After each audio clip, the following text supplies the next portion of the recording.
Me digam aí como é que tá esse áudio. Tá tudo ok aí?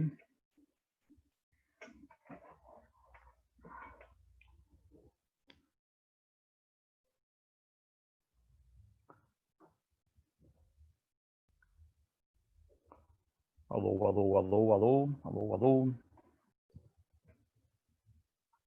Tudo certo? Então tá. Eu só tô com uma dúvida aqui, pessoal. Onde é que eu parei na última aula, tá? Então, assim, eu vou passar aqui e vocês só me digam então, tá? Deixa eu aqui colocar o chat também, tá? Aí, só para saber. A gente passou pela crítica do Monteiro Lobato, certo? Isso sim, né?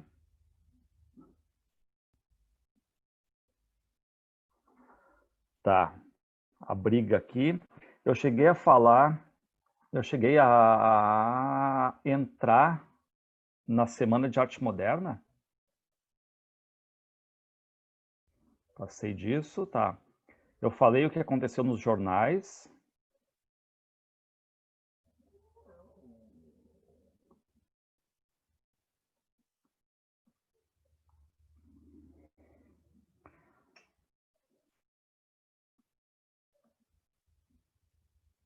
Tá, deixa eu pensar aqui então, tá?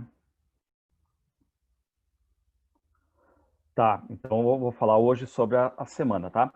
Mas a briga com a Anitta e o Monteiro Lobato eu falei, né?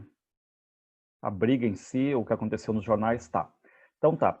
Aí eu tinha comentado com vocês também que, por exemplo, o Oswald de Andrade, ele não dominava aqueles grandes jornais. Só que os grandes jornais estão, de certo modo, assim, a artistas críticos que eram mais acadêmicos. Então, eles dão-lhe pau na Semana de Arte Moderna, depois a gente vai ver. E aqui, claro, eles continuam, então, né, o Monteiro Lobato dá um pau na Anitta Malfatti. De novo, tá? Ele não disse que ela não tinha talento. Ele somente disse que o talento dela está mal empregado. E aí, claro, ao dizer que está mal empregado, ele vai acabar dizendo que essas vanguardas todas são extremamente extravagantes e tudo mais. Então, um pensamento contrário totalmente ao do Monteiro Lobato, tá? Aí falei para vocês que quem defendeu a Anitta Malfatti foi o Oswald de Andrade, só que num jornalzinho menor, nem assinou o nome dele, colocou Oswald, só as iniciais do nome dele, tá? E agora, propriamente, a gente entra aqui, né, para falar um pouquinho mais sobre, tá? Bom, então o que vai acontecer?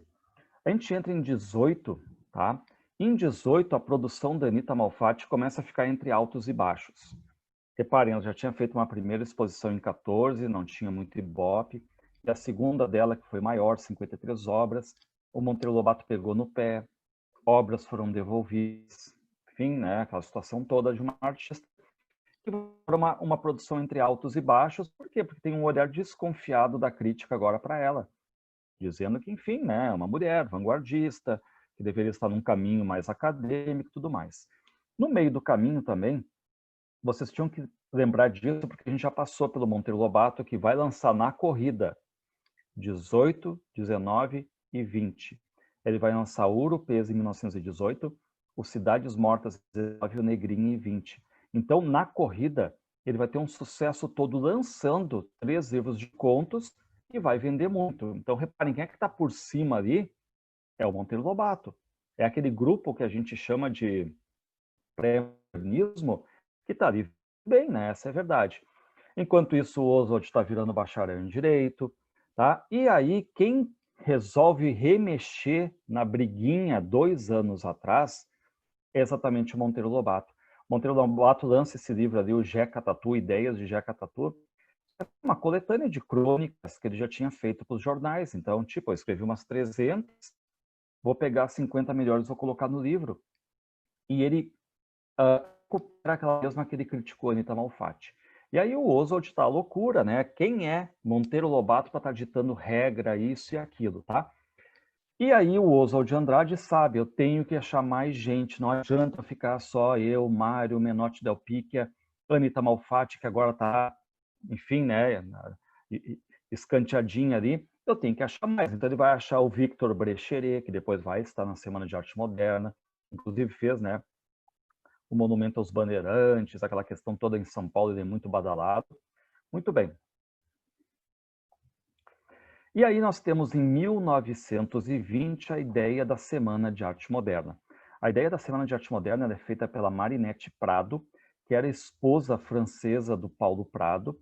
Então ela toda chique, ela que tinha contato exatamente com arte na França, ela ouve, porque esse pessoal se reúne, o pessoal da Semana de Arte Moderna, sem ter Semana de Arte Moderna ainda, os modernistas se reúnem, e um dia ela pergunta, vem cá, vocês querem fazer, tipo, uma exposição mostrando a arte de vocês? E eles, sim. Por que não fazem que nem eu vi na França, uma semana de arte moderna, onde vocês reúnam todos o...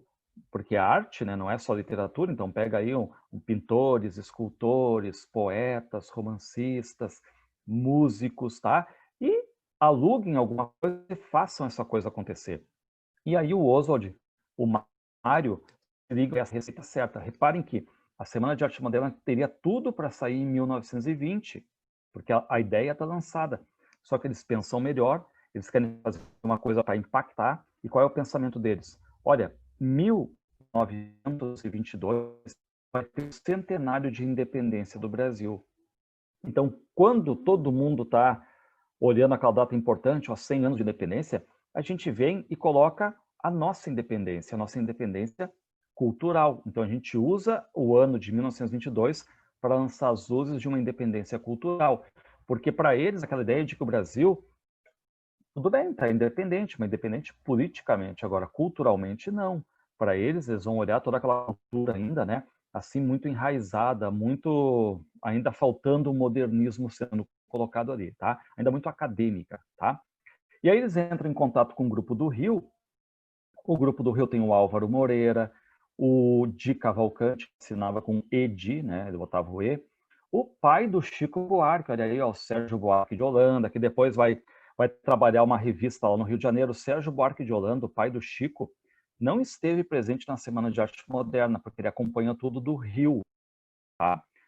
Foi um intelectual ligado à Semana de Arte Moderna também. E aí, reparem, os elementos do Rio tinham entrado em contato conosco através de Di Cavalcante.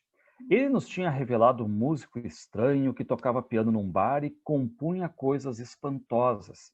Misturava erudito com popular, chamava-se Heitor Villa-Lobos. E aí vocês entendam, aí embaixo está o Villa-Lobos, tá? Também vai fazer parte da Semana de Arte Moderna.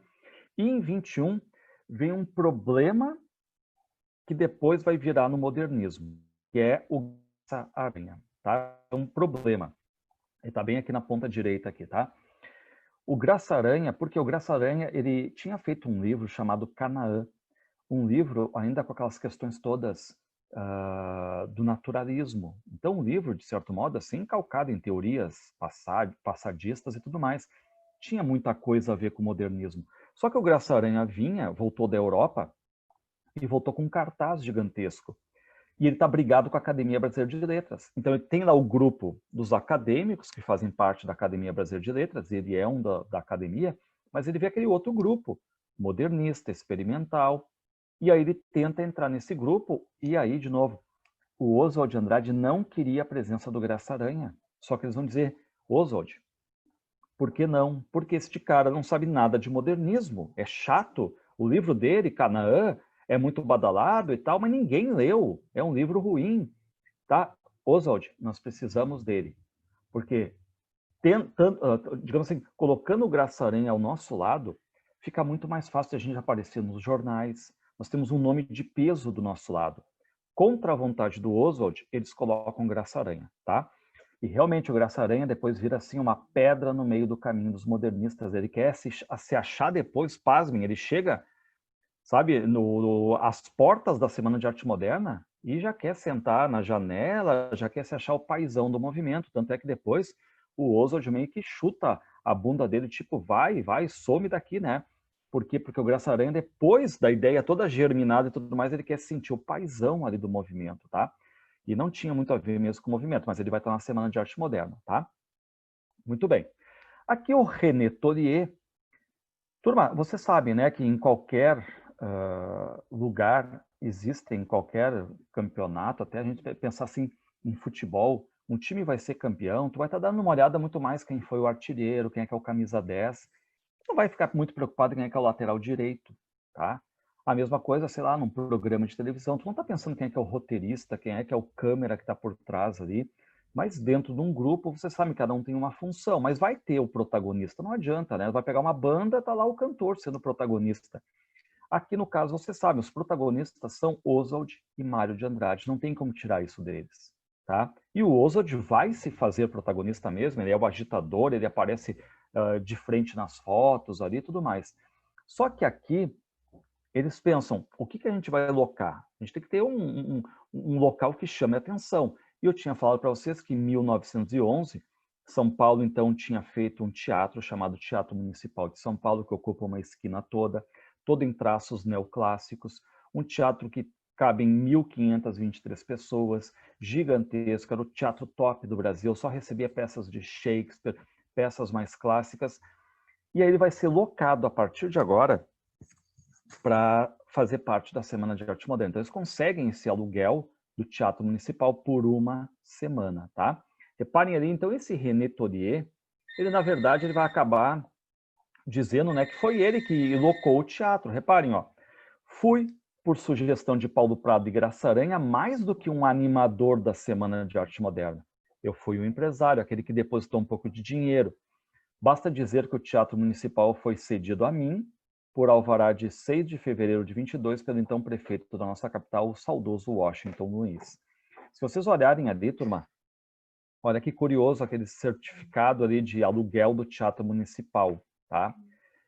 Eu vou ler, tá? Recebi do senhor René Taulier a quantia acima de 847 mil réis, correspondente ao aluguel do Teatro Municipal, para o espetáculo, olha a curiosidade, para o espetáculo Semana de Arte Futurista. Futurista, não apareceu moderno. Futurista. Vocês estão lembrados, né, que o futurismo estava ligado muito à agressividade, tanto que a todo momento Mário de Andrade chega e diz assim, ó, quando começa todo mundo a taxar a Semana de Arte Moderna de futurista, vem uma carga negativa, tanto é que o Mário de Andrade vai perder muitos alunos quando ele era lá o dava aulas no conservatório musical, porque ficou aquela coisa que depois vai ser ligado a um fascismo. E o Mário de Andrade sempre chegava no Oswald e dizia, Oswald, não diga futurismo, diga modernismo e fica correto. Só que o Oswald queria chamar atenção, queria que a coisa acontecesse. Falem bem, falem mal, mas falem da gente, né? Então, reparem o que acontece, né, para o espetáculo Semana de Arte Futurista, tá? Em fevereiro ali, né, de 72, tá? Então, alugado aqui o teatro. Como eu falei para vocês, turma, o teatro é maravilhoso. Eu não consegui entrar nele, eu tenho que entrar ainda no Teatro Municipal, tá? 1.523 lugares, maravilhoso. Ó, estão vendo que ocupa uma esquina toda. Se vocês forem para São Paulo, não se esqueçam, entrem lá, tá? Que imagina, foi feita a Semana de Arte Moderna, brincando, brincando, faltam 2 anos para o centenário da Semana de Arte Moderna. Bom, o que vai fazer o Oswald de Andrade agora? Olha só o recurso dele. O Oswald de Andrade vai colocando em alguns jornais coisas do tipo, preparem-se, porque no ano do centenário vai ter um tiro, vai acontecer uma coisa forte e tudo mais. Ei, pessoal! E fica aquele clima de curiosidade, tá? E, de novo, pessoal, a gente não tem o rádio ainda. O rádio surge em 22, mas depois, não agora no começo. A gente está bem no começo de 22, tá? Então não vai ter rádio cobrindo Semana de Arte Moderna. TV, anos 50, não vai ter TV. Internet, não vai ter. Qual é o único veículo que está cobrindo a Semana de Arte Moderna? Exatamente, é o jornal. Então nós temos que olhar para os jornais. Fotografias, são raríssimas as fotografias que a gente teve da Semana de Arte Moderna, tá? Bom, olha o que a Gazeta diz, faltando 14 dias para a semana. Um grupo de distintos cavaleiros da nossa sociedade vai tentar a organização de um sarau futurista. Olha só como é que é chamado, sarau futurista, que será, sem dúvida, o maior escândalo artístico de que se tem notícia em São Paulo. Cogitam de reunir pintores, e é uma verdade, escultores, músicos, poetas, enfim, todos os artistas futuristas, ele deixa entre aspas o futuristas para chamar a atenção, para no Teatro Municipal, em exposições e conferências, com um programa cuja duração será de uma semana. Só qual é o detalhe? O teatro está alocado para eles por uma semana, do dia 12 ao dia 18 lá, por uma semana é deles, tá? Só que eles não vão colocar palestras todos os dias. Eles vão colocar no dia 13, no dia 15 e no dia 17. Eles chamam de festival. Nós chamamos hoje noites de conferência, em que os próprios artistas vão explicar a sua obra. Tá? É quase como se fosse uma metalinguagem, né? Eu estou explicando a minha própria obra. Então, eles vão fazer dia 13, que é uma segunda, dia 15, que é uma quarta, e dia 17, que é uma sexta, em fevereiro de 1922, tá? Mas o teatro está alocado uma semana para eles. Fazer a propaganda na nova escola artística, e essa nova escola é para ser o modernismo, mas reparem que eles estão chamando de futurismo. Ao que nos parece, essa questão aí vai chamar enorme sensação. Agora, olha só, o que faz o jornal, pessoal? É isso que eu quero que vocês entendam agora, o ponto de vista do jornal, tá? O jornal chega e diz assim, ó. Nós, que pensamos que a grande arte deve ser compreendida por todos, esperamos cheios de... Qual é a ideia dele, né? Se a arte deve ser compreendida por todos, eu não preciso abrir uma semana para explicar. Então, ele já está indo contra. Esperamos cheios de curiosidade a realização desse certame, dessa semana aí, e prometemos desde já nossa crítica severa contra a iniciativa. Reparem, eu nem sei o que aconteceu ainda, mas eu já sou contra, tá? Então é isso que eu quero que vocês entendam, turma, tá? Porque a URGS botou um dia uma questão assim que é interessante também de perceber. Na imprensa da época, questão URGS, na imprensa da época, encontram-se tanto opiniões favoráveis quanto contrárias à Semana de Arte Moderna. Isso que eu quero que vocês percebam, tá? Eu vou marcar aqui muita coisa que é contrária. Pouca coisa que é favorável. Mas, resumo, ninguém está pedindo para vocês colocarem numa balança quem tem mais, quem tem menos. Porque, como os modernistas dominavam alguns jornais, eles vão falar bem deles mesmos, tá? E como vocês têm um maior conjunto de jornais ligados, digamos assim, ao mundo mais acadêmico, é pau no modernismo. Mas, resumo, na imprensa da época, encontram-se tanto opiniões favoráveis quanto contrárias à realização da Semana de Arte Moderna. Verdade. Verdade. Ninguém está pedindo na balança quem tem mais. Verdade, tá? E vocês já imaginem, faltando 14 dias, eu nem sei o que vai rolar, mas eu já chego e digo assim, eu sou contra. Ó, vai ter uma coisa aí, não, eu sei que vai rolar, mas eu já sou contra, tá? Bom, aqui então está, turma, o programa do primeiro festival. Ó, como é que eles chamam? Primeiro festival, tá? Então, repare, na primeira parte, aqui no dia 13, vai ter o quê? Conferência do Graça Aranha. Eles deixam o Graça Aranha assim como o que vai fazer a apresentação inicial. Vamos usar ele, né, o nome dele, porque vai chamar. Turma, de 1.523 lugares, obviamente não lotou. Vocês não estão pensando que lotou a semana não lotou, a semana deu prejuízo, mas um prejuízo calculado, porque eles sabiam disso. Mas, de novo, eu não vou locar sei lá, o barzinho do tio Chico com mesa de rua, não. Estão locando o melhor teatro possível no centro do país, em São Paulo, tá? Só que eu não tenho como lotar tudo. Primeiro porque é difícil tanta gente dar importância à arte nessa época, tá? Mas tem lá as primeiras filas lotadas dos modernistas, dos próprios que estão fazendo exatamente essa apresentação aí. Vocês têm os jornalistas lá que estão cobrindo para diversos jornais. Vocês têm os curiosos. Vocês têm os acadêmicos que estão ali, obviamente, né, para ver o que vai acontecer, essa curiosidade. E vocês têm os modernistas que estão tentando ali ver o que é isso. O Oswald chamou os amigos dele, da turma de direito. Então, reparem, Graça Aranha vai proferir uma palestra chamada Emoção Estética na Arte Moderna. Reparem, enquanto ele vai fazer essa conferência, depois vai ter ilustrações disso com música e com poesia. Então, eu não estou só mostrando música, estou mostrando poesia também. E reparem que a segunda parte ia ter uma conferência do Ronald de Carvalho, chamada Pintura e a Escultura Moderna no Brasil. Então, quem entra no teatro está vendo lá quadros da Anita Malfatti, esculturas do Vitor Brecheret, poesia de vários modernistas ali, música, e os próprios artistas estão explicando isso aí, como é que é essa questão toda envolvendo a tua arte, tá? E aqui eu chamo a atenção de um dos discursos inaugurais da semana, Eu quero só que vocês leiam o que está acontecendo, como é que a gente lê isso aqui, ó. Queremos luz. Olha só o que diz o Menotti Del Picchia. Queremos luz. Ar, ventiladores, aeroplanos, reivindicações obreiras, idealismos, motores, chaminés de fábricas, sangue, velocidade, sonho em nossa arte. Basicamente, aqui ele pega muito daqueles trechos que a gente viu no Manifesto Futurista do Filippo Marinetti e coloca aqui. O que ele quer? Isso que ele está vendo na rua. Eletricidade, fábricas, motores, carros.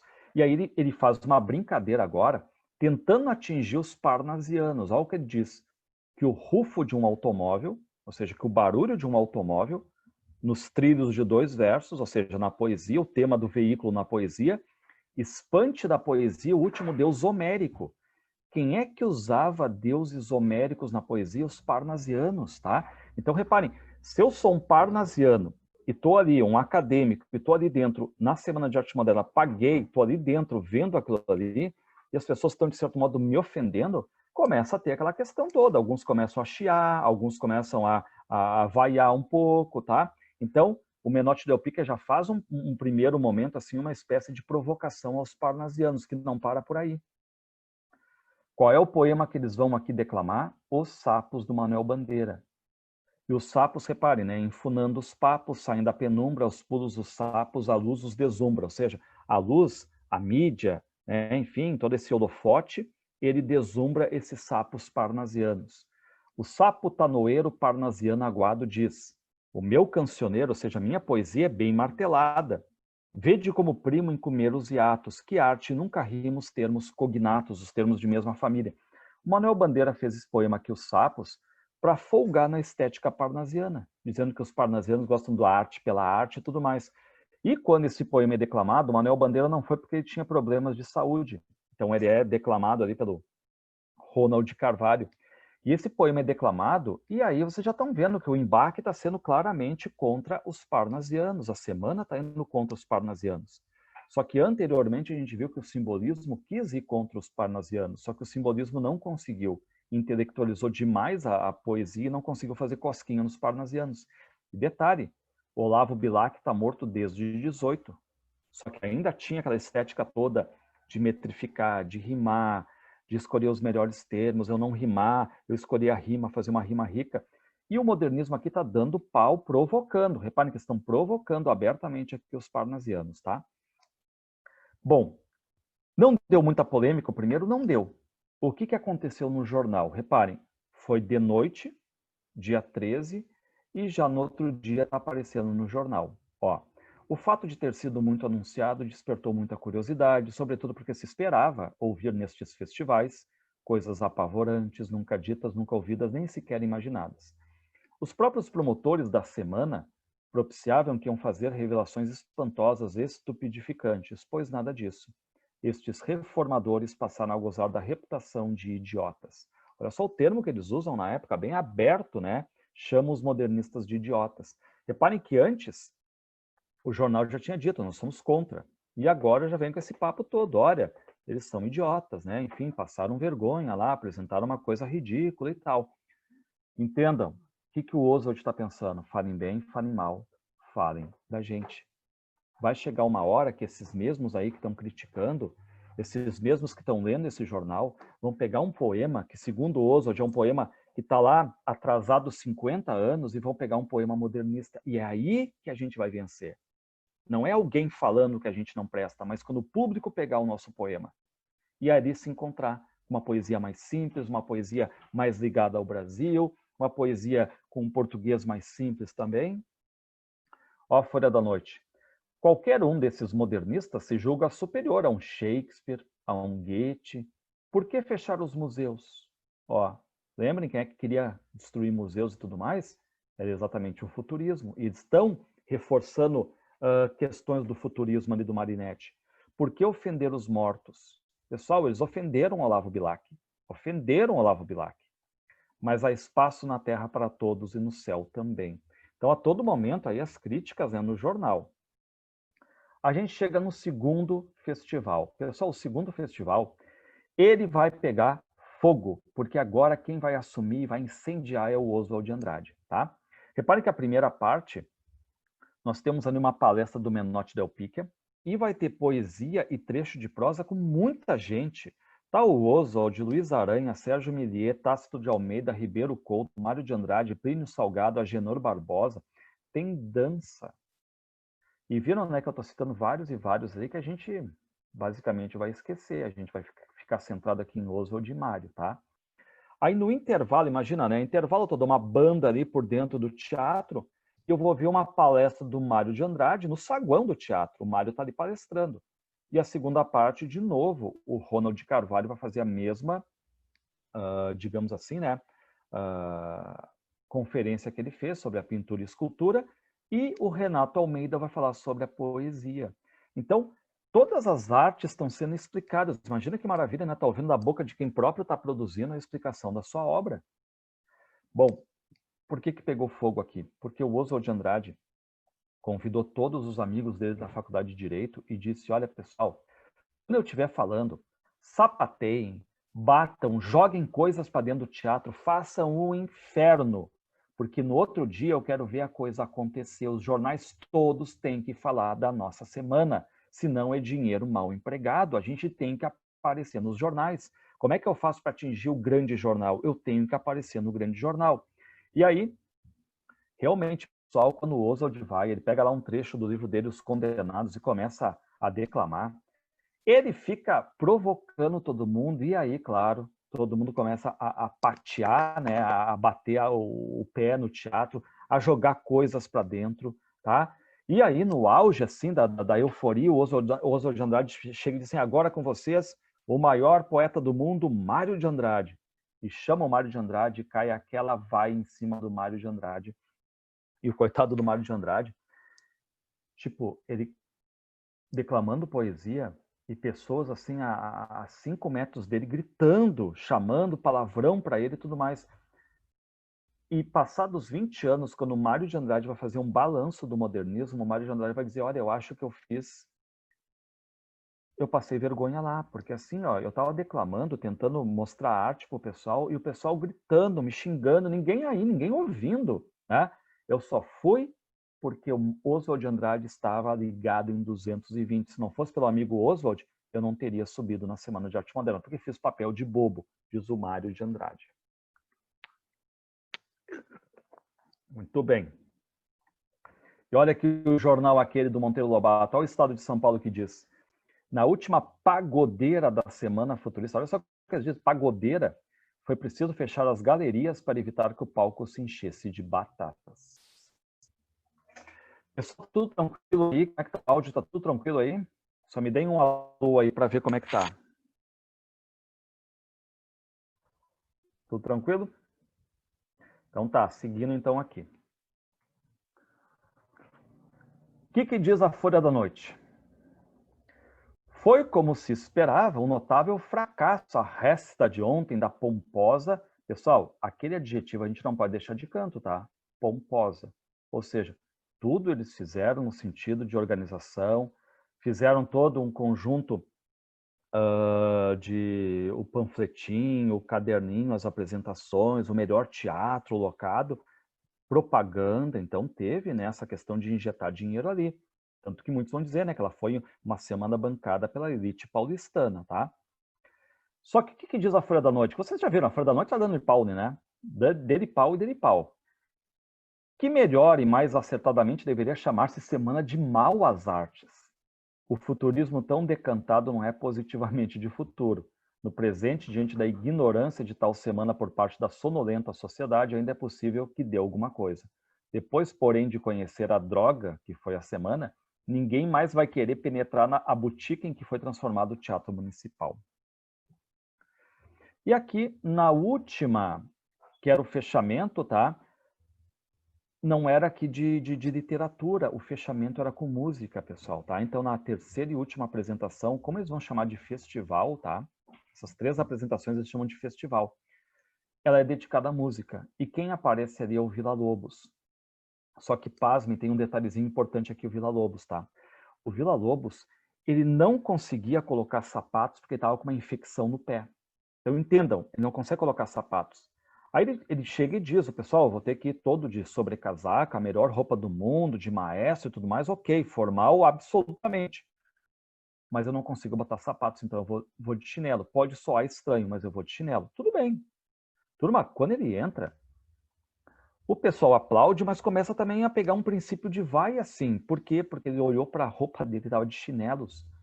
E aí o Villa-Lobos não entende. E o Villa-Lobos, claro, vai ser aplaudido depois e tudo mais.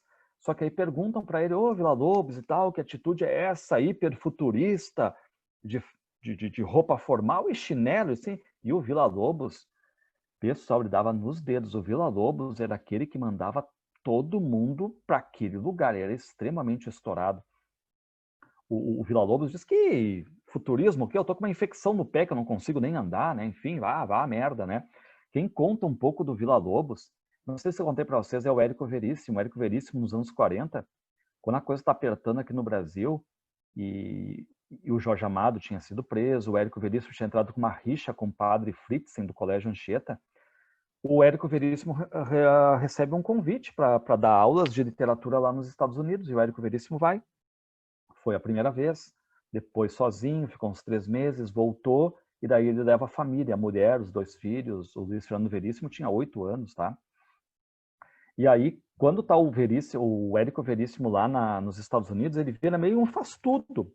E aí chega o governo e diz, olha, o Érico, tá chegando um conterrâneo teu lá, né? Tá chegando lá o Villa-Lobos, tá? Conterrâneo no sentido de país, né? Tá chegando lá o Villa-Lobos, e o Villa-Lobos não sabe inglês, tá? Então, assim, ó, só para te deixar mais... tu vai ser o tradutor dele. E aí o Villa-Lobos chega, o Villa-Lobos era uma criançona, no sentido que queria ver só desenho animado, essas questões todas, né?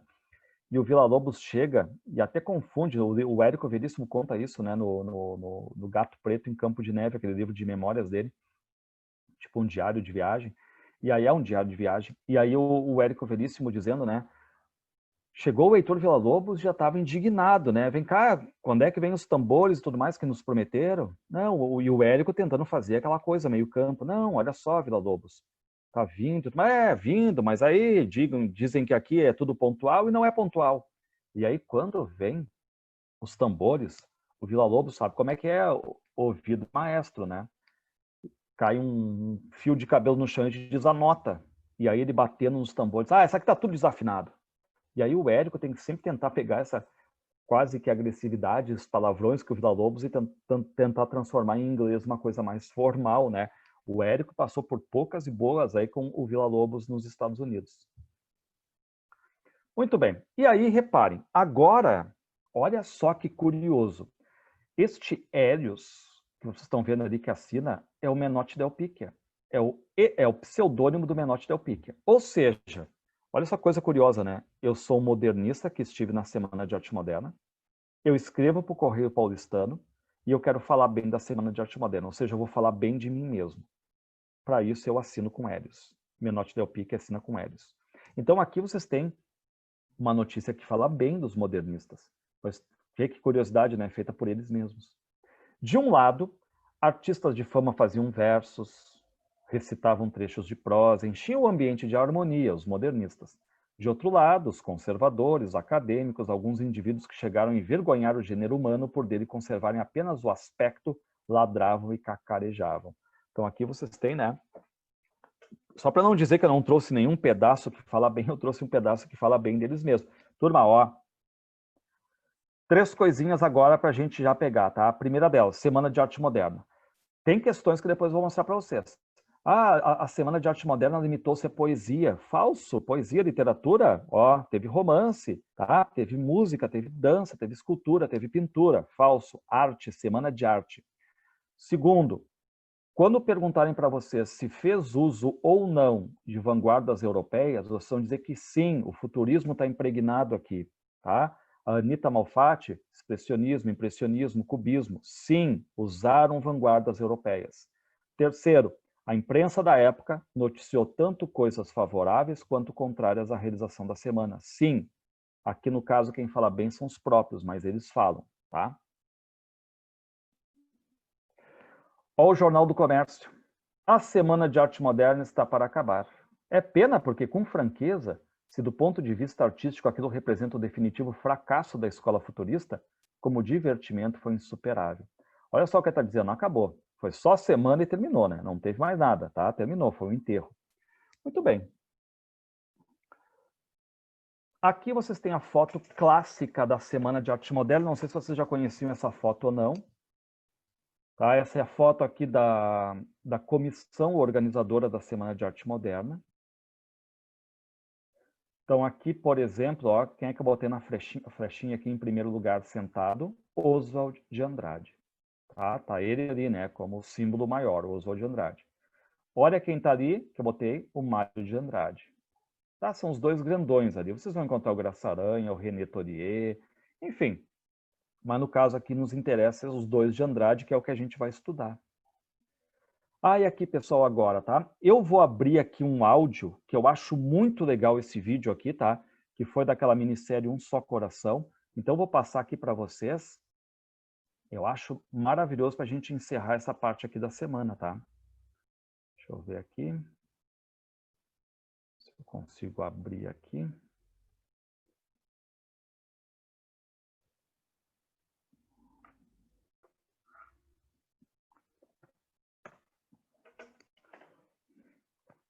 Deixa eu só achar aqui e já digo para vocês. É muito legal essa partezinha aqui, tá?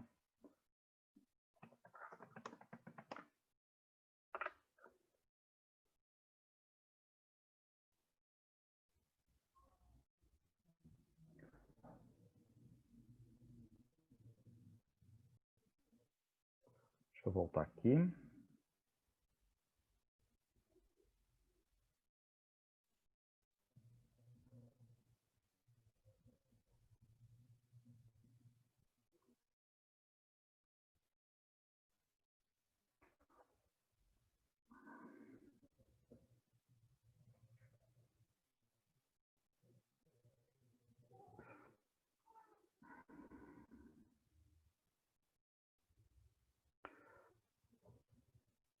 Tá, só um minuto agora, tá? Deixa eu ver aqui.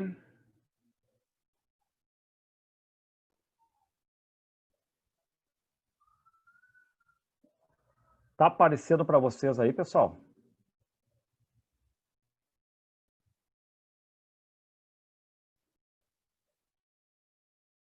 Só me digam se está aparecendo aí.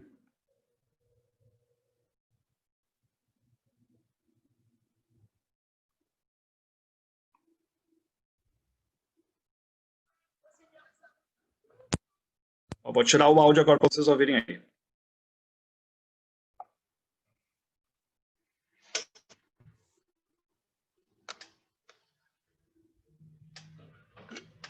A ideia da semana. O senhor está muito quieto, professor.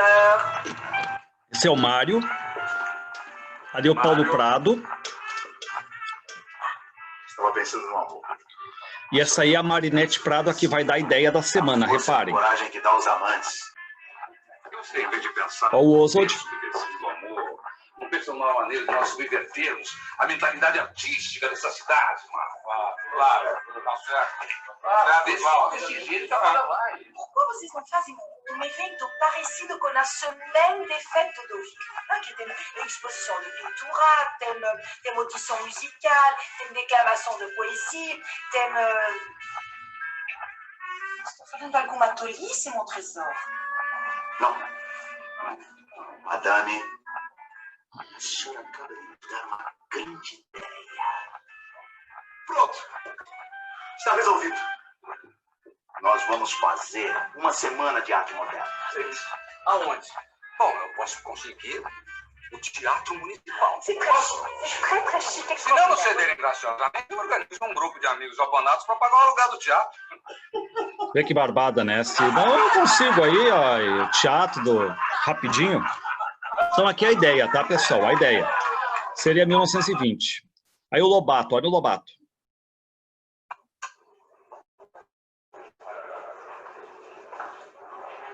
O Teatro Municipal. Isso. E olha, o Lobato vai ser o presidente do nosso evento. Eu presidi da Semana de Arte Moderna, nem pensar. O Lobato tem medo de se deixar seduzir pela arte moderna. Desse risco eu estou livre, Oswaldo.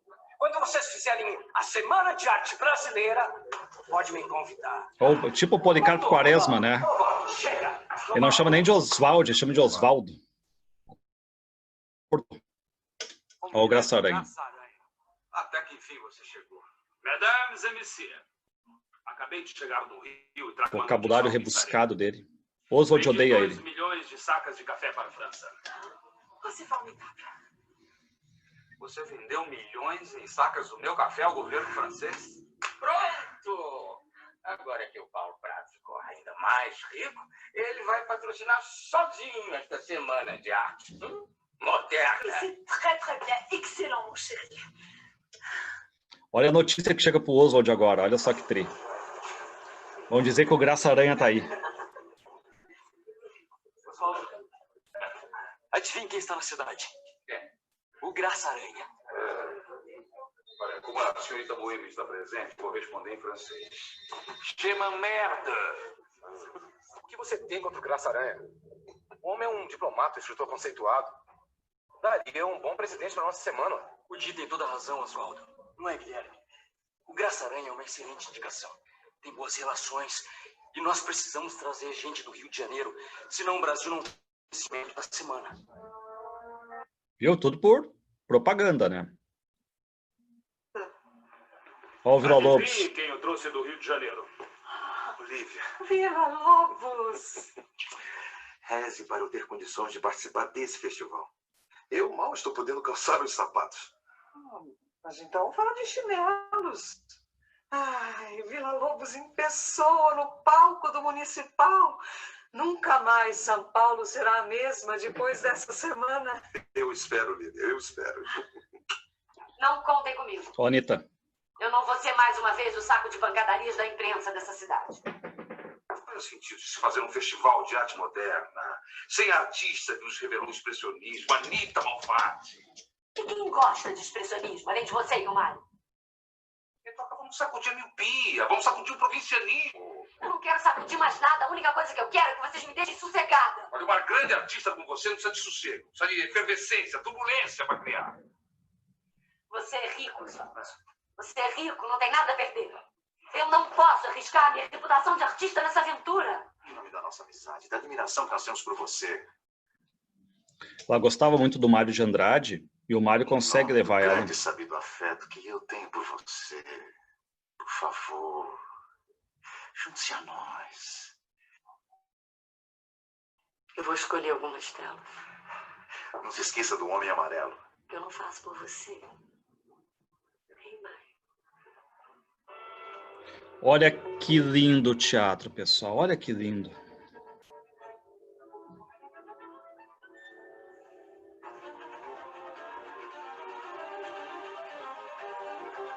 Ó, quadros da Anitta.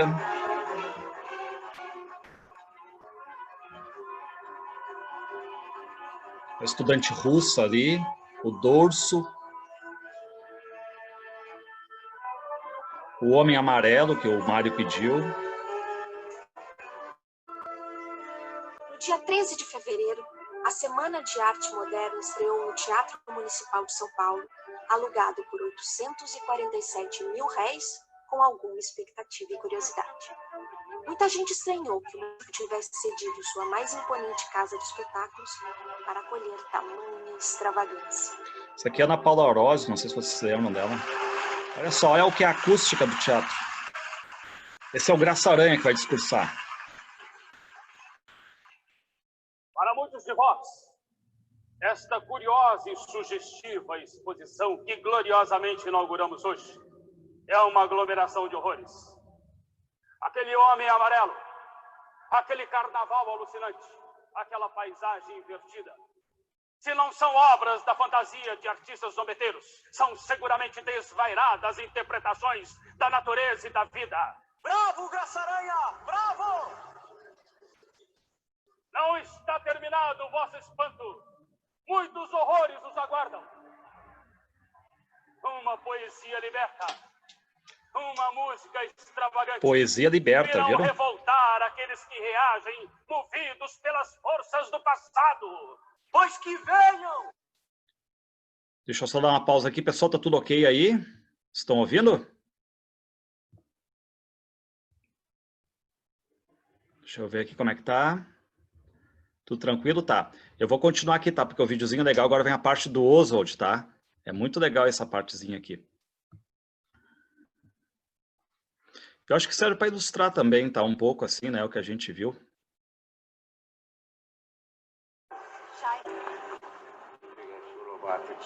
Tinha razão ao chamar esta obra de paranoia. Mistificação. O que mais me incomoda é o excesso de amarelo que dá ao homem um tom por demais bilioso. Ou mistificação. Pessoal, eu só vou aqui, ó. Prestem atenção só nesse diálogo agora, tá? Vocês viram, né, que no saguão ali tinha obras colocadas. E reparem que os dois críticos estão ali passando, né? Enfim, eles vão dizer assim, ó. O Lobato tinha ou não tinha razão de chamar essa obra de paranoia ou mistificação? Então, reparem que eles estão na cabeça deles, está ali aquela questão toda envolvendo ainda a crítica do Monteiro Lobato, ó. O Lobato tinha razão ao chamar esta obra de paranoia. Ou mistificação. O que mais me incomoda é o excesso de amarelo que dá ao homem um tom por demais bilioso. Olha só o diálogo. Então, isso é arte moderna? Eu já vi em Paris exposições muito mais ousadas. Não vá ainda, homem. Já viu bastante. Mas a viagem começou. Que melhor. O festival de arte não abalará coisa nenhuma. Será no máximo uma semana de secos e molhados com direito a algum sapo. Não foi. Isso não é arte. Isso não é literatura. Isso é um protesto contra o capitalismo promovido por um bando de sujeitos nadando em dinheiro. A segunda noite da Semana de Arte Moderna prometia grandes emoções. A imprensa, dividida entre ridicularizar e enaltecer o acontecimento, A imprensa, dividida entre ridicularizar e enaltecer o evento, reparem que eles foram procurar algo que já apareceu na prova da URGS, tanto opiniões contrárias quanto favoráveis à realização da semana. bastante lenha na fogueira. E as vaias, até ali sufocadas, irromperam com um vigor jamais visto no Teatro Municipal.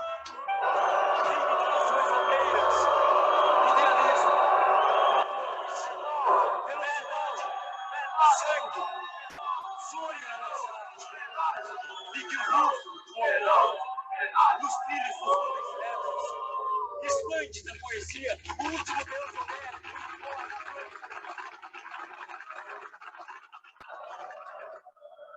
Estão dizendo que você pagou aos estudantes para trabalhar. Isso é uma calúnia.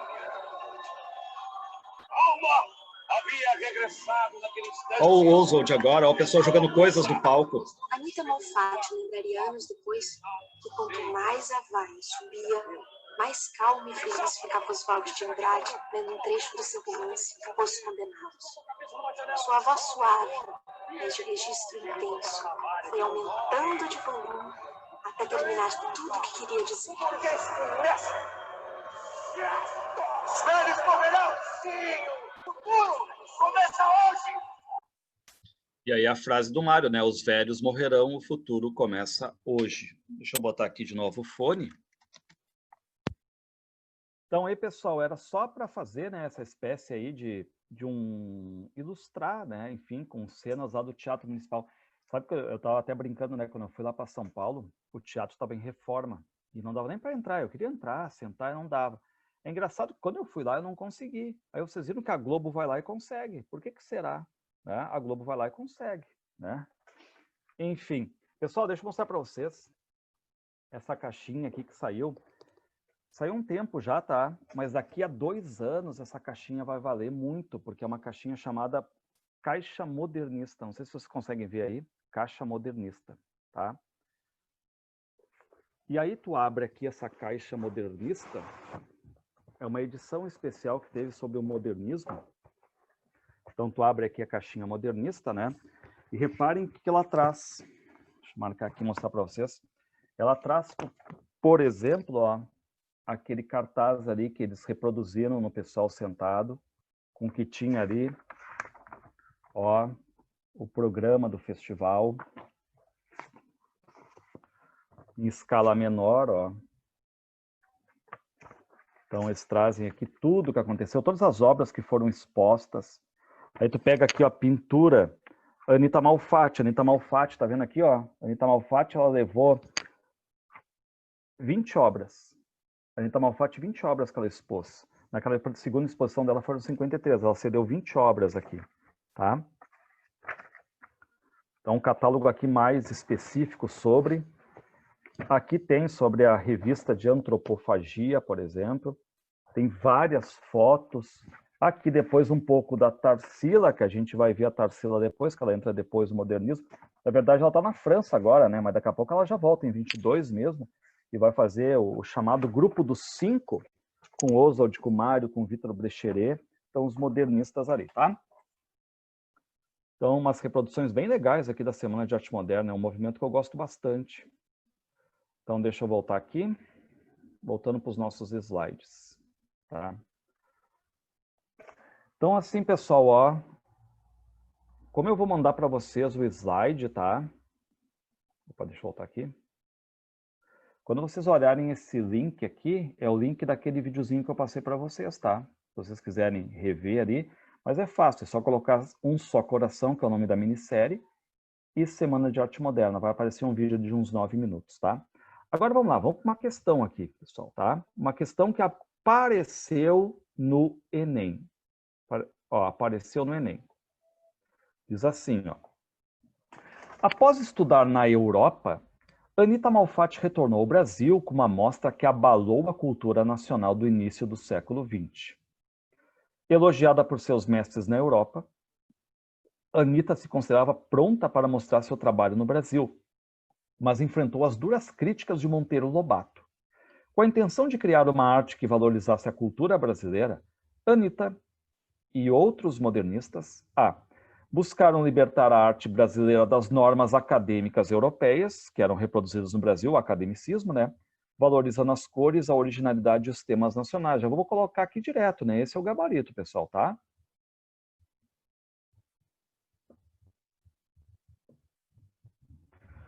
Agora reparem, olhem só a B. Defenderam a liberdade limitada. Como assim liberdade limitada? Tá? Representava a ideia de que a arte deveria copiar fielmente a natureza. Não, quem é máquina fotográfica, quem é? São os acadêmicos. Mantiveram de forma fiel a realidade nas figuras retratadas. Não.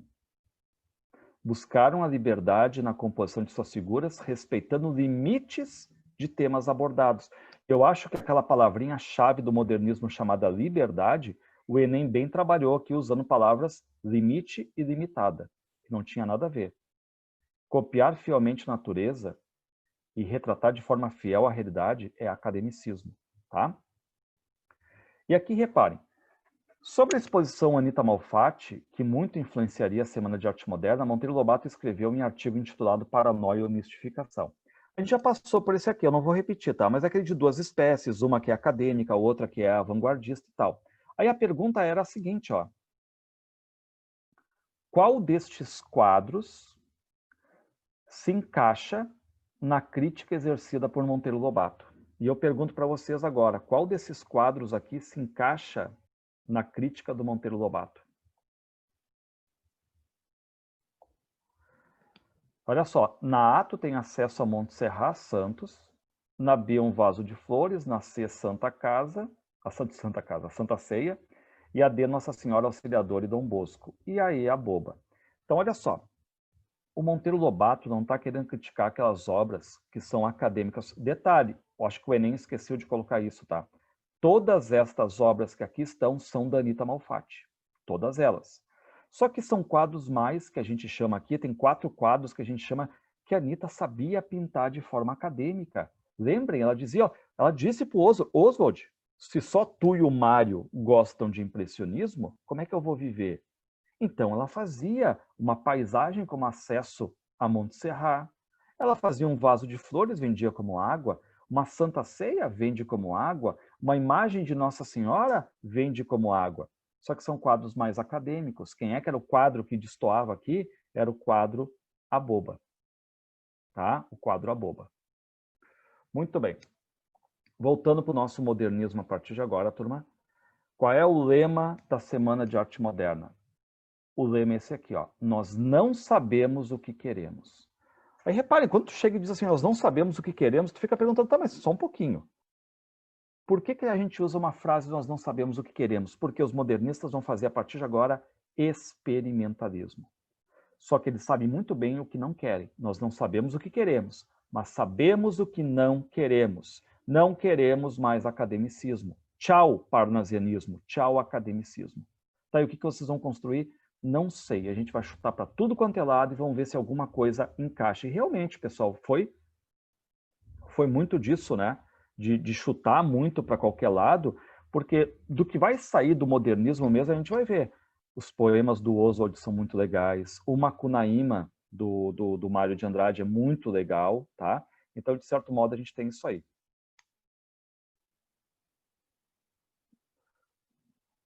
Deixa eu voltar aqui.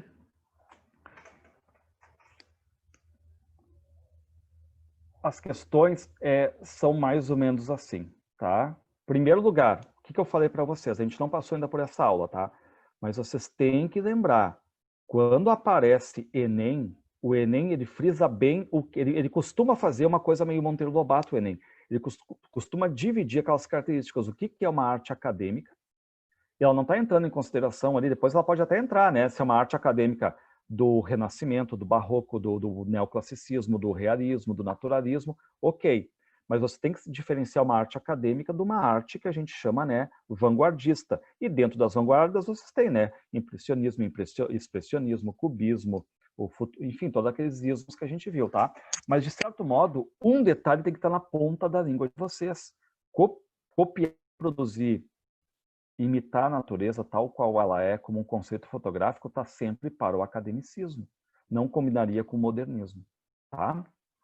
Então, a gente não tem tantas, viu, Otávio? A gente não tem tantas questões assim, não caíram tantas, não. Eu estou tentando botar as que caíram, tá? O resto agora é mais questões de compreensão e interpretação dos poemas do Mário, do Oswald, de Macunaíma. Então, essas que caíram assim, sobre semana, é isso sim. Depois tem mais outras no material, vocês vão ver, da URGS.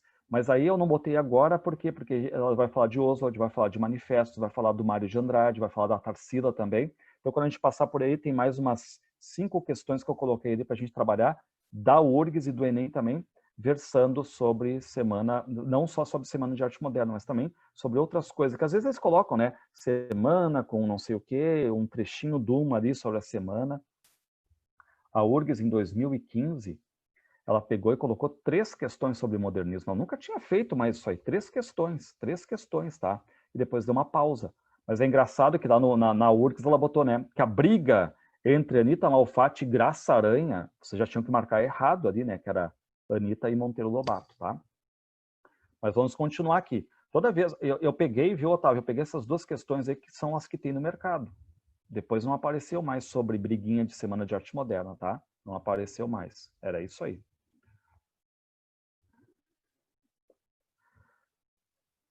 Voltando então aqui.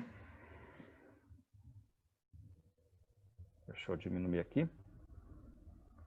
Esse modernismo vai ser chamado agora modernismo, primeira fase, ou primeira fase do modernismo.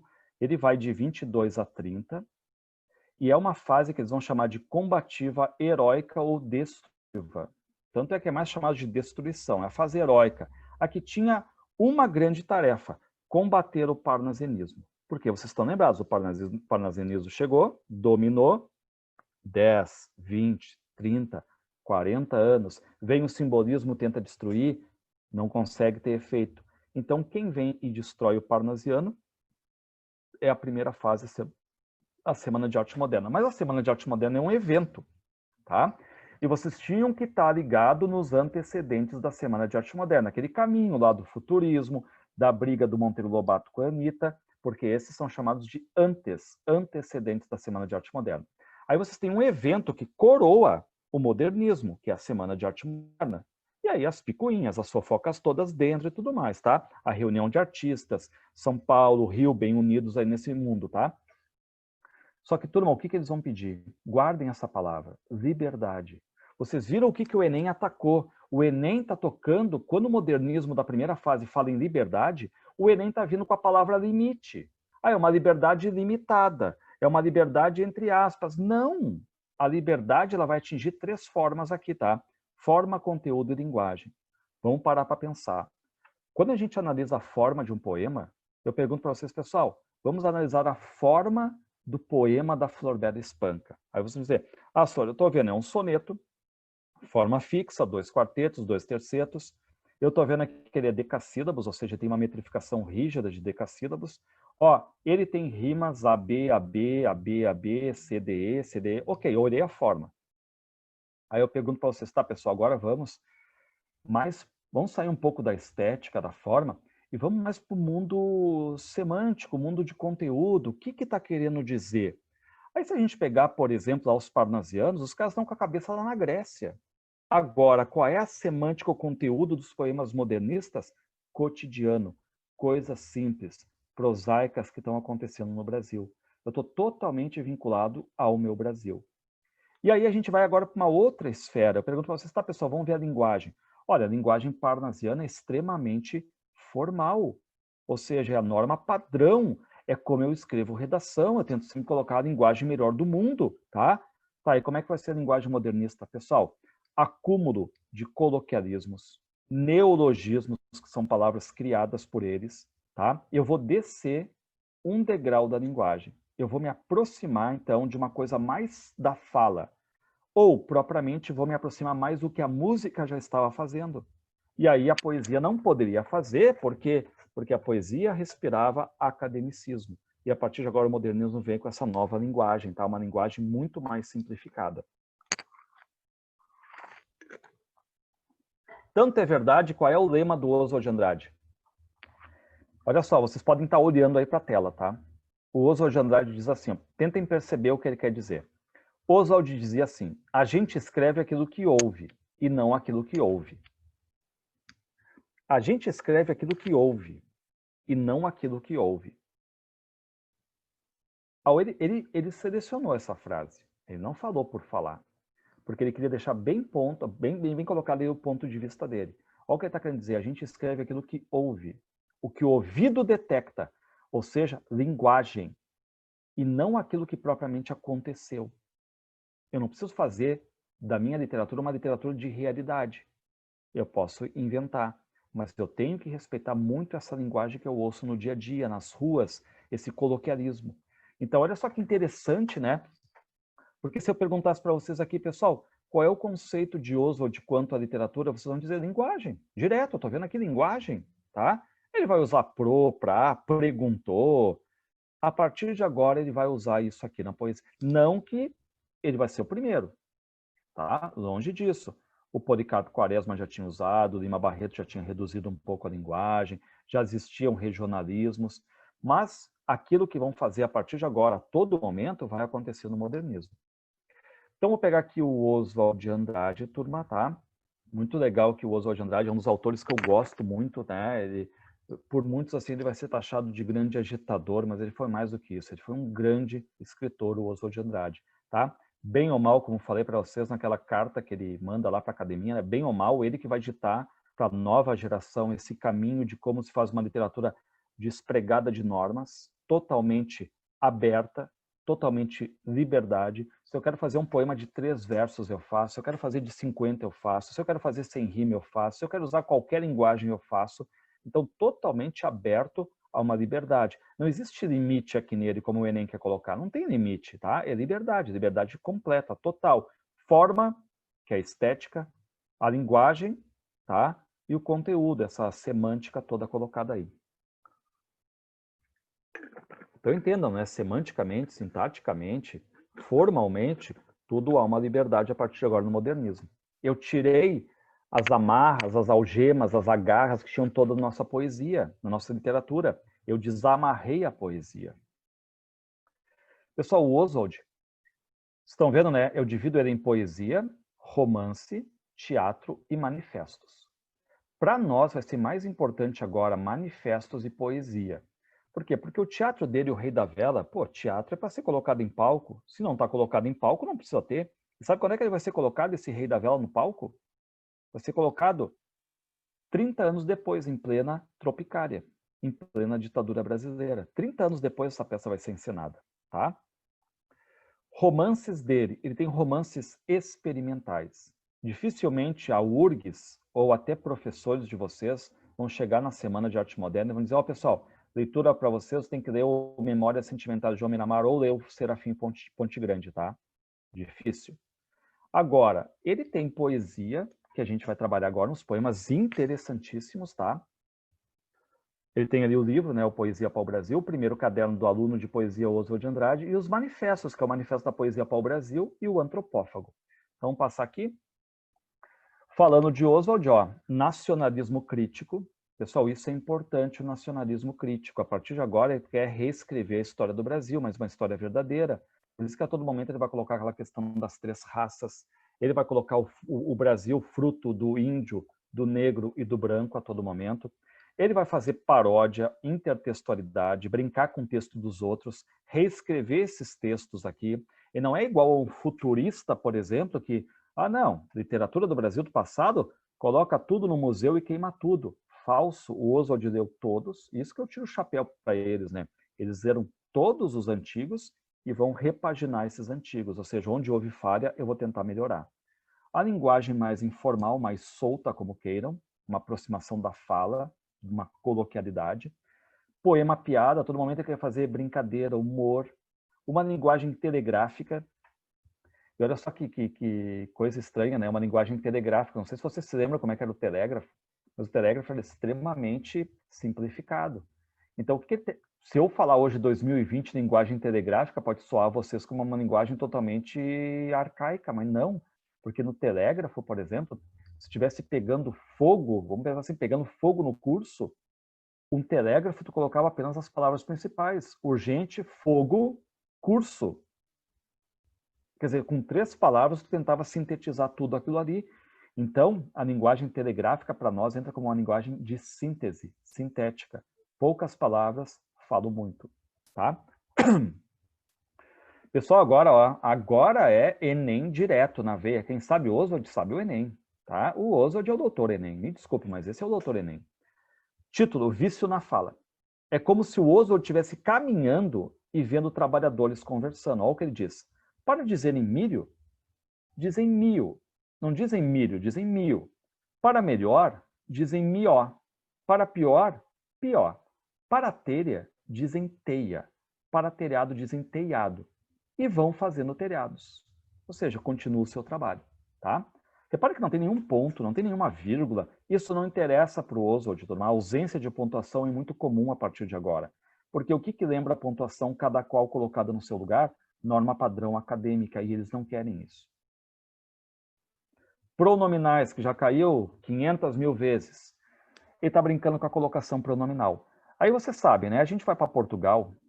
Portugal tem 11 milhões, turma, tá? Aqui no Brasil nós somos mais de 200 milhões de falantes. A nossa língua portuguesa já deu tchau para a língua portuguesa europeia há muito tempo.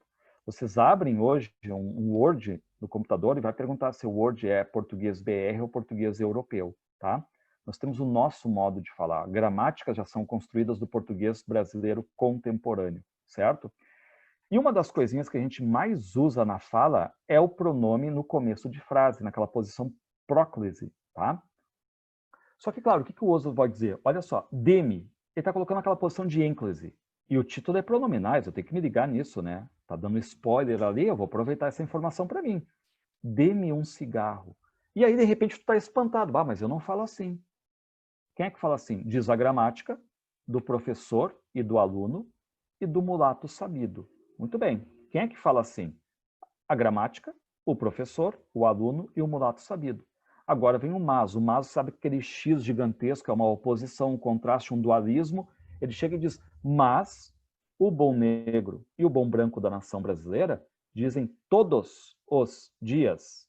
Deixa disso, camarada. Me dá um cigarro. Olha o primeiro verso, dê-me. Olha o último verso, me dá. Posição de ênclise no começo, posição de próclise no final. Tá? Muito bem. O que ele está querendo dizer? Que sim, tem gente que usa a posição mais formal, mas todos os dias muitos falam, me dá um cigarro. Ou seja, ele está relativizando, está mostrando os dois lados da moeda. Tá? Isso é relativizar, certo? Não é chegar e tu dizer, não, mas uma regra a regra gramática é proibido iniciar frase com pronome. Não, para isso o Oswald vai dizer, não é assim que funciona. Não é assim que funciona. Pelo menos no nosso Brasil não é assim que funciona, tá? Outra coisa, cuidem. Ele colocou mulato e ele colocou negro. Pessoal, isso não está aí à toa, tá? Agora, poucos anos atrás, aquela questão toda que tem que colocar negros em novela, tem que colocar, tem aquela questão de inserção na cultura brasileira, porque sempre ficaram de canto, né? Os personagens a gente viu, até o próprio escravizaura como uma escrava branca.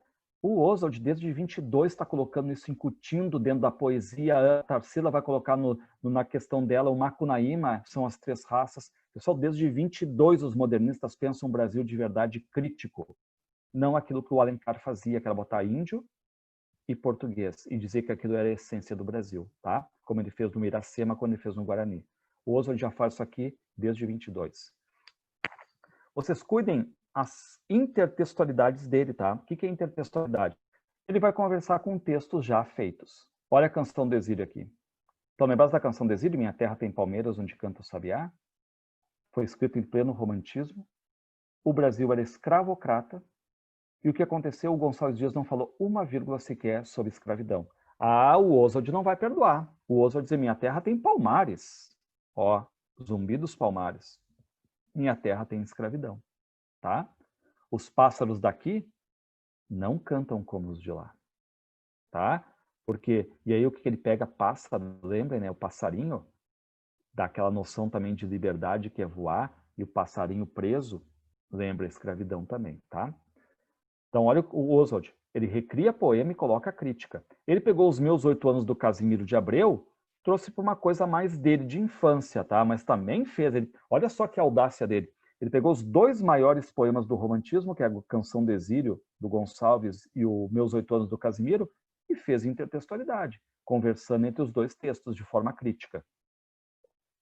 Aqui ele pegou aquela cena, turma, tá? Que a gente já passou por ela, da literatura informativa da Carta de Pero Vaz de Caminha. Só que lembrem, Carta de Pero Vaz de Caminha é um gênero narrativo. A carta, ela é escrita em primeira pessoa pelo Pero Vaz de Caminha. Aquilo é um gênero narrativo, ou seja, é uma prosa. E o que diz lá na Carta de Pero Vaz de Caminha? O Pero Vaz viu índias nuas. E o que ele diz? Olha, meu rei, eram 3 ou 4 moças bem novinhas e bem gentis. As índias com os cabelos pretos pelas suas espadas, pelas suas costas e as suas vergonhas, as partes íntimas, né? Tão altas e tão saradinhas e tão limpas das cabeleiras que nós já muito bem olharmos não se envergonhavam. Muito bem, sabe o que fez o Oswald? Pegou esses trechos e colocou para cá. Só que ele vai transformar o que era prosa em poesia, porque aqui vocês têm versos. E turma, ao botar um título, As Meninas da Estação do Trem, aqui ele não quer falar sobre Índia, ele quer falar sobre a prostituição nas estações do trem. E olha como a gente muda o foco. Olha que linda a questão dá para fazer, né? Pegar aquele trecho da Carta de Pero Vaz de Caminha, colocar logo abaixo As Meninas da Gara e perguntar o que mudou. Primeiro, mudou o gênero. Eu saio de um gênero narrativo para um gênero lírico. Mediante a inserção de um título, eu saio de uma visão de índias para a visão de prostitutas. Olha só que mundo o Oswald faz, né? Esse aqui é outro que já caiu no Enem também. Pessoal, se é um poema que tem uma pretensão gigantesca a se chamar de Brasil, é esse aqui. Reparem, o Zé Pereira, português, né? O Zé Pereira chegou de Caravela e perguntou, não é erro de português, não é erro de digitação, é assim mesmo. E perguntou para o Guarani da Mata Virgem. Reparem, chegou o português de Caravela, chegou no Brasil, aí aparece o índio da Mata Virgem. E aí o que o português pergunta para o índio? Sois cristão, índio? O que ele responde? Não. Sou bravo, sou forte. Opa, trechos do Ijucapirama do Gonçalves Dias. Sou bravo, sou forte, sou filho da morte. E agora vem indianismos. Teterê, tetê, quizá, quizá, quecê. Lá longe a onça resmungava, uau. O negro, aí tá pensando, mas 1500 não tinha negro. Na reescrita de Oswald, sim.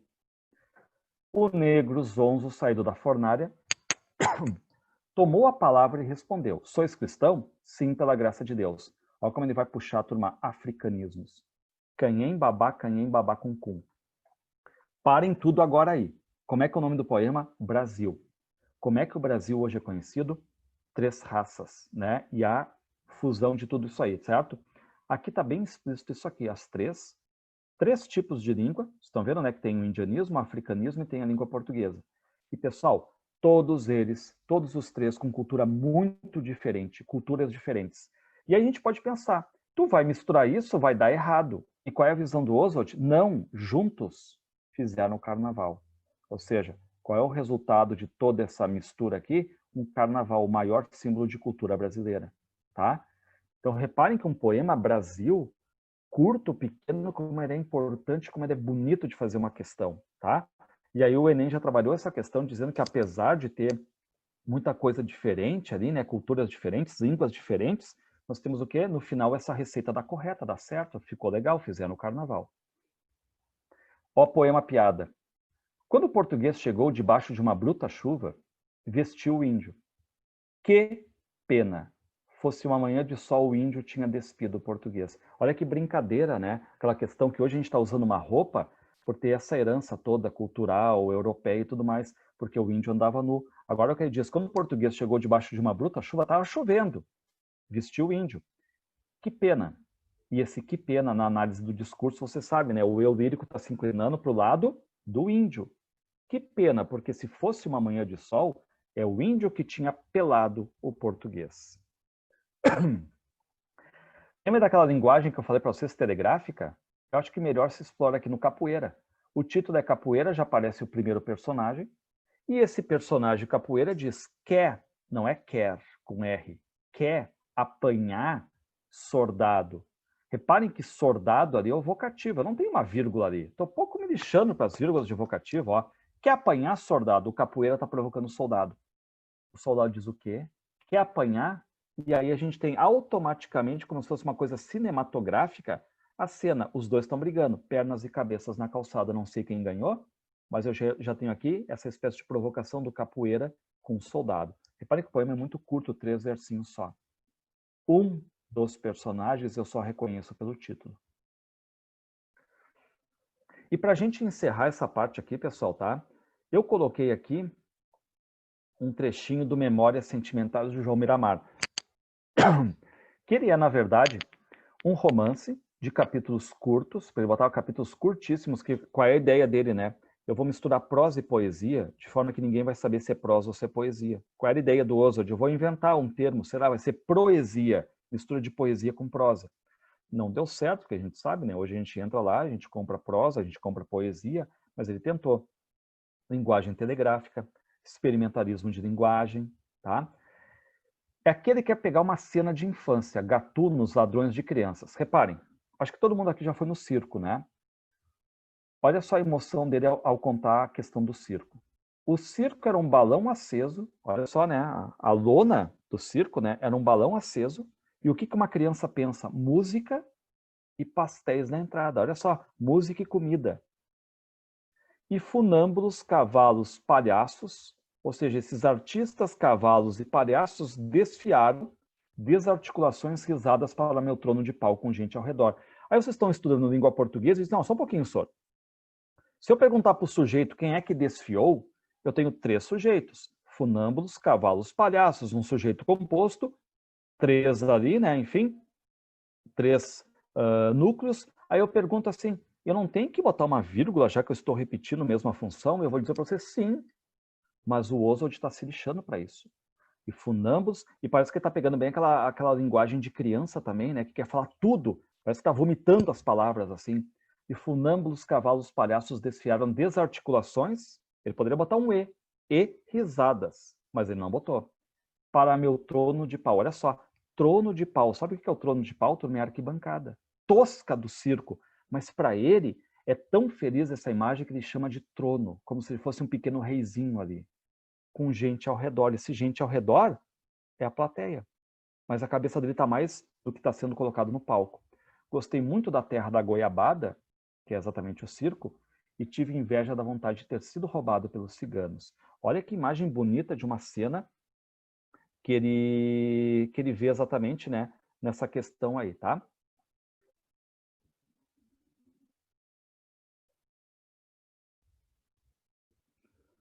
passar aqui.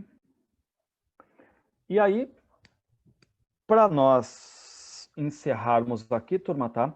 Eu botei uma questão, tá? Que é o seguinte, da URGS, ó, já faz um tempinho, tá? Leia o trecho de Memórias Sentimentais de João Miramar, de Oswald de Andrade. Eu boto essa questão aqui porque ela é boa de conversar, tá? Com o que a gente viu. Mas na limpidez da manhã, mendiga, cornamusas vieram sob janelas de grandes sobrados. Milão estendia os Alpes imóveis no orvalho. Olha que coisa louca, né?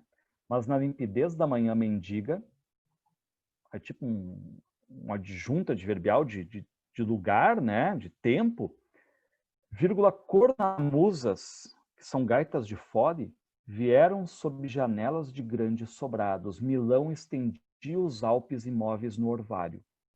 Ok. Aí a pergunta que eu faço. No trecho acima destacam-se alguns procedimentos formais. Eles não vão pedir aqui, pessoal, questão semântica, tá? É formal.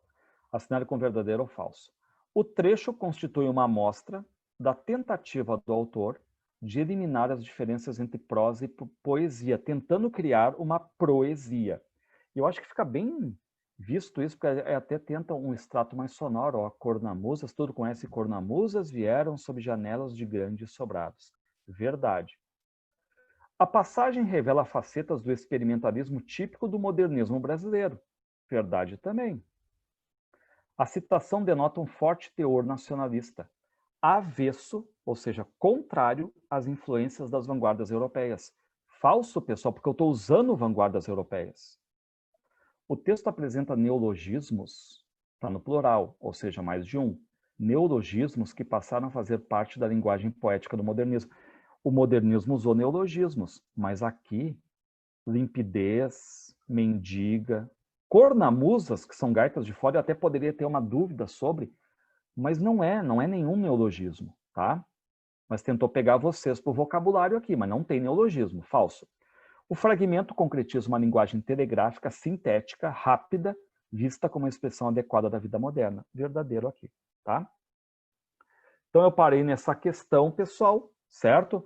Semana que vem, então, a gente continua também para pegar Tarsila, as revistas do modernismo, finalizar o Oswald, Tarsila, as revistas do modernismo e o Mário de Andrade, tá? Então, dê um tchau para mim aí, para ver se está tudo ok.